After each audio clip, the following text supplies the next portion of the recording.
maybe not in a huge surprise, but one of those guys that's been popular on coaching search lists related to the Alabama men's job appears to be off that list right now.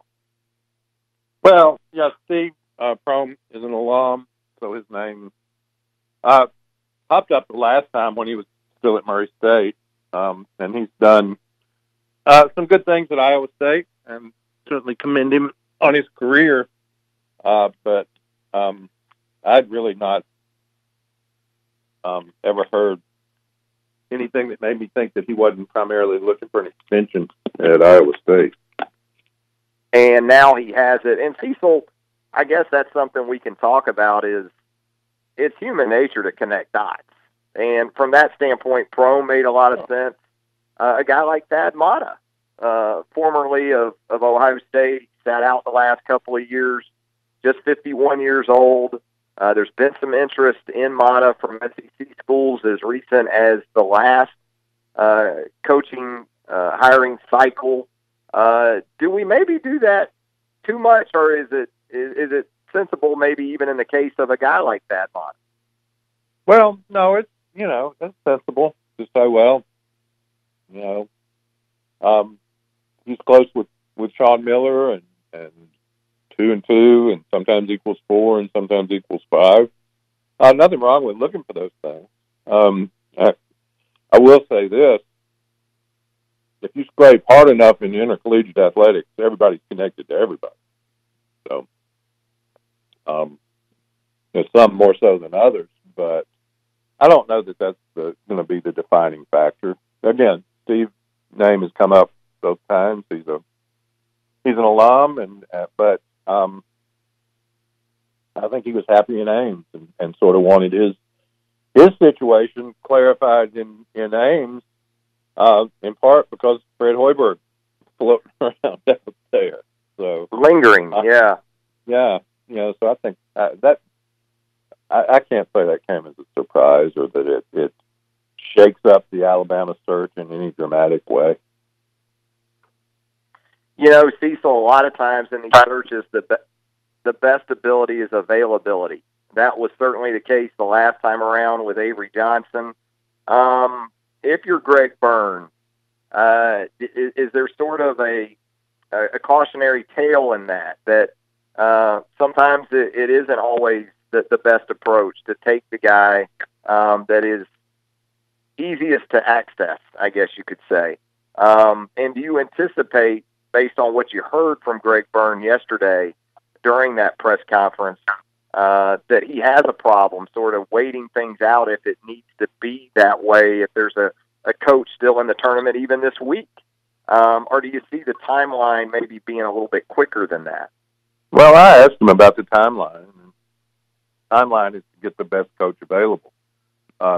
He's certainly worked quickly in the baseball coaching hire, but I think his first choice was Brad Bohannon, and Brad was available. He's an assistant coach, and so they got that done pretty quickly. Now, in terms of Greg always taking the easiest route, I would go back to Mississippi State and say, obviously the easiest route when Ron Polk is retiring would be to hire Ron Polk's guy, the guy Ron Polk wanted to have the job, and Greg Byrne didn't do that.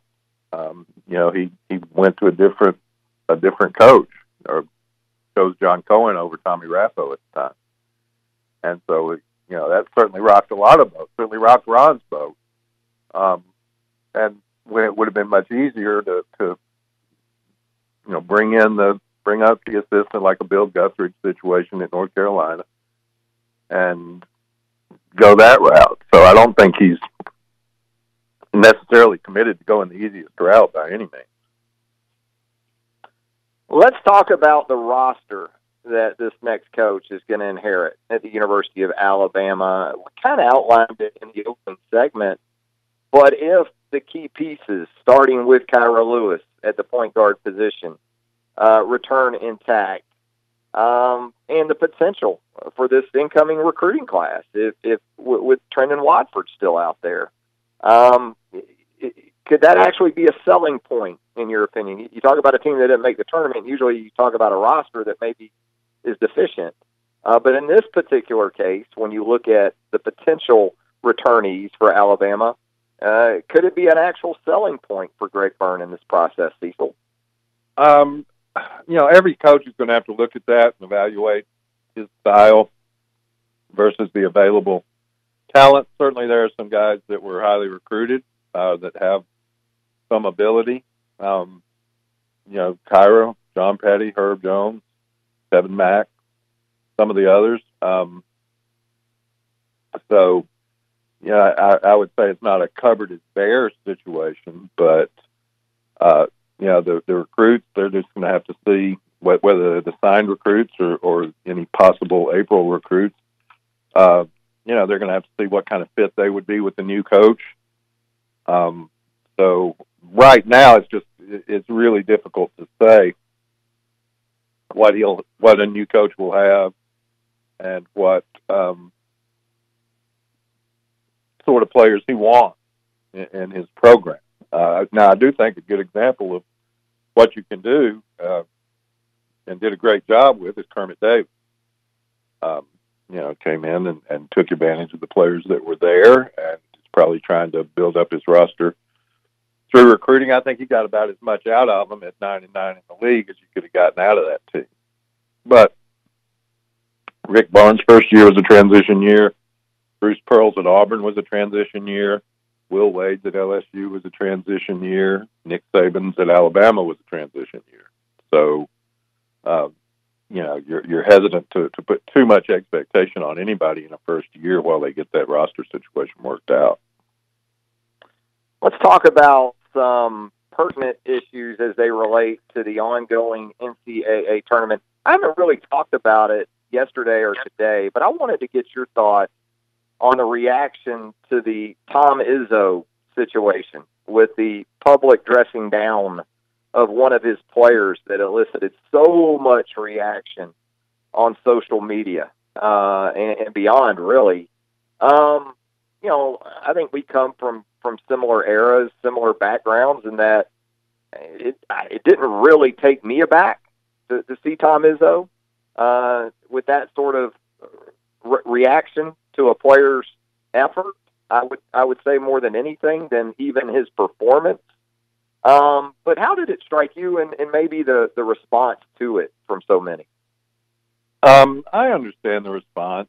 I think probably, you really get into the Pruder film level parsing of a video tape. I don't think the fact that Izzo was angry or used harsh language, I'm not bothered by that. When you make a physical move at a guy and it at least looks like your players are restraining you, that might be a little bit different. We're probably beyond that. But again, Tom didn't grab him. Maybe that's all the way that works out, or he wants his other players, his seniors, to be involved in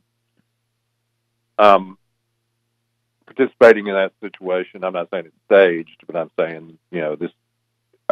If you see it in a game, you can rest assured it happens in practice. They've done that before, right? Right. So,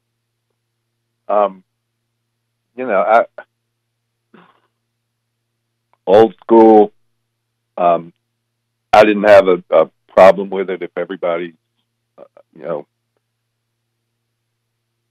some players I won't say like it, but some players respond to that kind of motivation.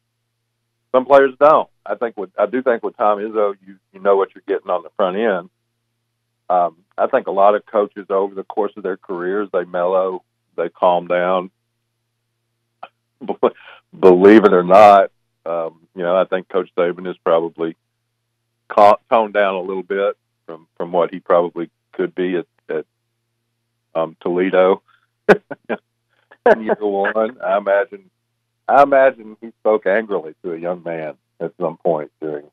You think he ever got after Plax Burress at Michigan State, Cecil, a little bit?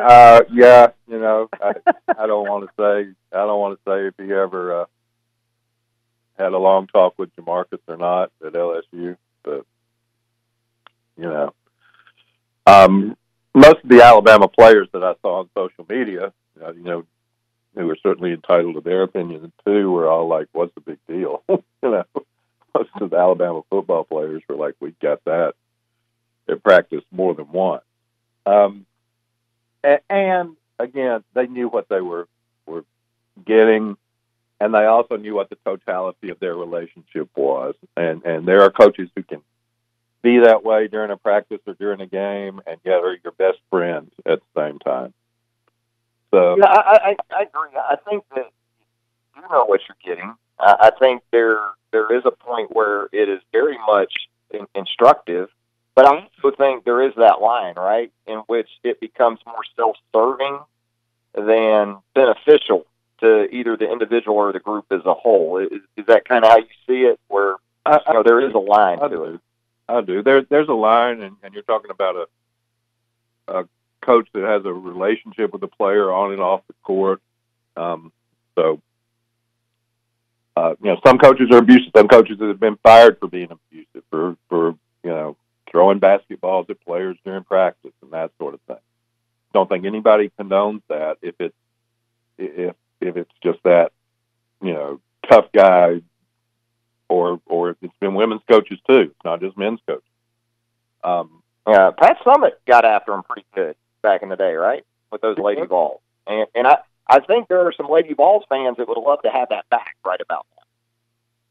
Probably so, and I think most of her players came out of their careers at Tennessee feeling like Pat had their best interest at heart. So, that's part of it. Is players know. I think, Travis, players can make a distinction between when they're being yelled at, chastised, corrected, and when they're being abused. I think they can do that. And as you alluded to, we're all outsiders in this. We don't know what pushes a player's buttons like a guy like Tom Izzo does. We saw that particular situation with Izzo and the player over the weekend, but we don't see every day in practice or off the floor that personal relationship in what makes certain guys tick as compared to others. I don't think it's as easy as just saying, well, Tom Izzo treats every one of his players that way. Tom Izzo probably has obviously has an understanding of each and every one of the players on his roster and how he needs to go about motivating each of those players on his roster. Hey, wanted to ask you this. We're talking with Steve using TideSports.com on a Tuesday edition of Southern Fried Sports presented by Cartier and Lloyd Attorneys at Law and Mercedes-Benz of Tuscaloosa. As we let you go, Cecil, remaining number one seed in the tournament that you think is least likely to make the Final Four? And we've got all four still in it, but of those four, which one do you think might not make it out of the upcoming weekend? Well, let's see. I like Duke and North Carolina. I like their chances pretty well. That would leave you Virginia or Gonzaga. I'd probably lean toward Gonzaga, but it wouldn't shock me if Virginia got eliminated or Gonzaga got eliminated. I'd be surprised if Duke and North Carolina don't make it. Yeah, Virginia looks to have perhaps the easiest route to the 8, right? With Oregon getting through, but that's why I lean toward Gonzaga a little bit. Yeah, I agree. I would probably go Gonzaga there as well. Gonzaga could get beelined there in the end, perhaps. We'll see. They could. So, but again, now they could get through. They're good enough to get through. But if, in specific answer to your question, if I had to drop a number one off my bracket, it would be Gonzaga at this point. There you go. Cecil Hurd of the Tuscaloosa News and TideSports.com. As always, Cecil, we really appreciate the time. Look forward to doing it again real soon. Thanks, Cecil. Okay, thanks, Travis.